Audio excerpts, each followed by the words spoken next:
Porto Alegre. O que você está fazendo aí dentro? Me conta. O vocalista da banda. Fazendo o quê? E Renato Borghetti, que é gaiteiro aqui do Rio Grande do Sul. Os dois, claro, recentemente identificados com o Grêmio, já estariam contratados pela direção para participar também dessa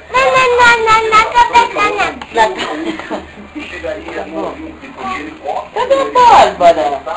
Pelo presidente da Federação Gaúcha de Futebol, Francisco Noveletto, e no meio da tarde. Porém, o departamento de futebol do Grêmio não confia. Cadê a xícara dos heróis? Dos super-heróis? E como a gente já pôde perceber aí nas imagens da TV Bandeirantes, está tudo pronto. Falta o artista principal, Nivaldo Pedro.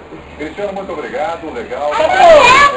Cadê a xícara dos super-heróis? Cadê a caneca? O áudio Cristiano Silva, da Rádio Bandeirantes de Porto Alegre. Bom trabalho para você, obrigado pelas informações.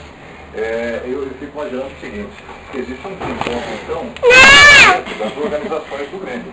Porque se você tem uma reunião marcada para falar do contrato, alguma coisa com a CIS, como é que você pode ir para o departamento de marketing já antecipando e preparando uma festa?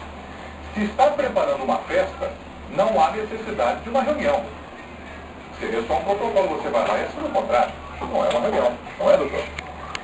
Eu não me conformo. Eu não acredito. Não, doutor, eu vendo as imagens. Não, acompanhando os vídeos da hoje. Eu sou o presidente do Palmeiras, eu sou o presidente do Flamengo. Eu tiro meu time de campo. Ótimo. Só um tempinho. A Lua X liga para você.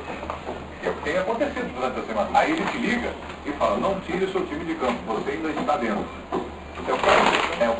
Provavelmente é o que está acontecendo, mas eu, no lugar dos diretores, dos que comandam os clubes, tanto o Palmeiras quanto o Flamengo, eu tiraria meu time de campo e me preocuparia